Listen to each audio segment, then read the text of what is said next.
Ever since I was younger, I was into video games. Somebody like the Fuse so I can bring bad news to all these crews who can't NBA jam with the shoe. Another beer review, continuing with our No Buy November fun that we've been having.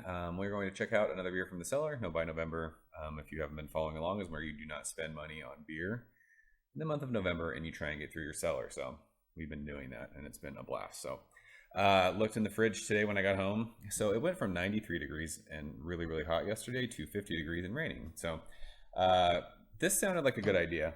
Why not? This is the per the label 2015 vintage of Founders Backwoods Bastard.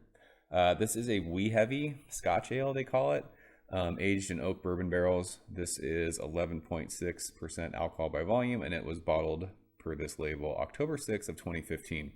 I've had this beer for 4 years now, and there's been some gnarly shit that's gone on in Founders since then, and it's pretty crazy. Typically I don't buy Founders beer. I have this beer. I think I might have a 2016 bottle of this too that I bought 3 years ago, but Founders is around. It's just not a brewery that there's nothing other than Backwoods Bastard that I love this beer. I've had this beer. I think I did a review with this and I mixed it pumpkin beer with it, which was fun, but I've bought KBS in the past. I'm not a Founders guy. Their Imperial Stout was the best beer, I thought, and I think it's finally coming back this year. But yeah, before anyone asks, it's some fucked up shit, and I think it all got taken care of, so who knows. Let's get into this beer. I don't drink Scotch ales. I don't drink wee heavies, but I'm trying out a new thing to try and help my audio and video out here, so I don't know where I'm looking. Sorry.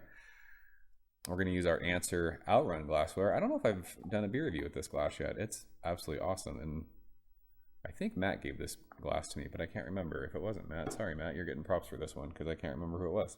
So we just washed this out and there's bubbles, but yeah, it's that kind of ruby amber color, 2-finger of super fluffy off-white head. Holding it up to the bright light, there's chunks, there's floaties. I guess you expect that from being in the bottle for 4 years, but I don't know if you can see those on camera or not. But yeah, looks great in that Answer glassware. So let's go ahead and shove our nose in this one. Yeah, so this is this cool, like toffee, figgy, plummy, raisin, dark fruit bomb of a beer. You get like this cool vanilla. I'm guessing that's from the bourbon barrels. This doesn't smell heavy spirit. It just smells like, what was the beer that we drank that I talked about like during Christmas time? It smells like fruitcake, or like if that brown bread that has nuts and fruit in it. But yeah, the alcohol is so well hidden for this being, what did we say it was? Almost 12%.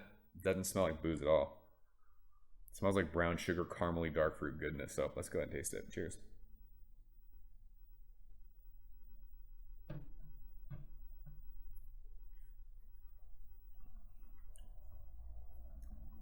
That's got a little bit of like a smoky thing.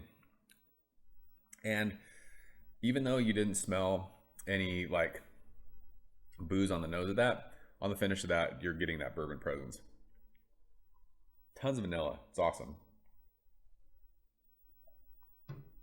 It's still crazy to me. I mean, it makes sense. These beers are aged in bourbon barrels, but after 4 years, it's still that present. I don't know, sometimes beers will mellow out. This beer does not mellow out on the palate. Waves of dark fruit right in the front. Like I said, figgy, plummy, raisins. Really, really intense, like almost like if you've ever had prune juice, almost like to that intense of dark fruit. But there's that like caramely brown sugar, almost molasses thing. You get the bourbon like right in the kind of back of your tongue all the way down into your chest. Good amount of drying. You get like this woody oaky thing from the bourbon barrels. But there's an awesome like vanilla sweetness to it. Not overly sweet. You're definitely not tasting like alcohol sweetness, but you're definitely getting like the bourbon kind of presence with that. And that might be what that sweetness is. So This obviously is a beer that I'll sit for the rest of the night while it's raining and cold outside and sip on. This isn't anything you can drink quickly, I don't think, unless you want to get fucking shit canned. But this beer is one of those beers, like, I don't know if people are boycotting Founders at this point, but if you're not, this is a rad beer to drink fresh or throw it in the fridge for 4 years. Definitely a style I never drink, but it's fun to sit. Like, this is my favorite Founders beer. I had a couple 4-packs of the 2015 and 2016 that I've kind of just drank over the years.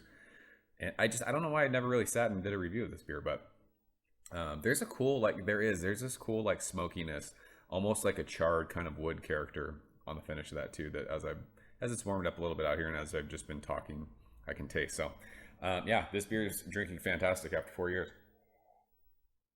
Good stuff. So I guess we'll leave it at that. That is the 2015 vintage of Founders Backwood Bastard, the old wee heavy aged in bourbon barrel. So you guys fans of this beer? Let's talk about it. And yeah, that's it. I'm out of here, guys. As always, thank you so much for watching. See you very soon. Cheers. Thank you for coming behind the bar, in the arcade, all that shit. Ever since I was younger, I was into video games. Somebody like the view so I can bring bad news to all these crews who can't NBA jam with the shoe.